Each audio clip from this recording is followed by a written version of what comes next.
సన్నగా ఉండడం ఆరోగ్యానికి అందానికి కూడా ముఖ్యం. బరువుగా ఉన్న వాళ్లతో పోలిస్తే సన్నగా ఉన్న వాళ్లలో ఆరోగ్య సమస్యలు తక్కువ, చురుకుదనం ఎక్కువ.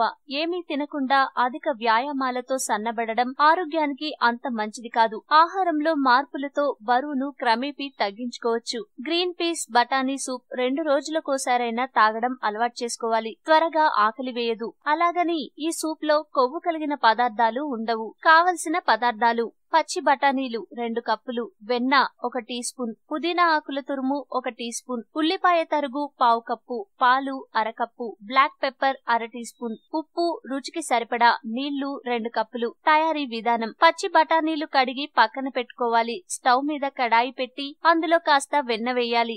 అందులో ఉల్లి తరుగు వేసి వేయించాలి. తర్వాత అందులో పచ్చి బఠానీలు వేసి నీళ్లు పొయ్యాలి. బఠానీలను ఉప్పు వేసి మెత్తగా ఉడికించుకోవాలి. బఠానీలు ఉడికిపోయాక చల్లార్చి మెత్తటి పేస్ట్ లా చేసుకోవాలి. ఇప్పుడు స్టవ్ పై మరో పాన్ పెట్టి అందులో నీళ్లు, పాలు పోసి మరిగించాలి. అవి కాస్త వేడెక్కాక బఠానీ పేస్ట్ ని వేసి కలిపేయాలి. అందులో పుదీనా ఆకులు వేసి మరిగించాలి. బ్లాక్ పెప్పర్ చల్లాలి. మొత్తం మిశ్రమాన్ని మంచి వాసన వచ్చే వరకు చిన్న మంట మీద ఉడికించాలి. ఒకసారి కలిపి స్టవ్ కట్టేయాలి. ఒక బౌల్లోకి సూప్ ను తీసుకుని లాగించడమే. టేస్ట్ కూడా భలేగా ఉంటుంది.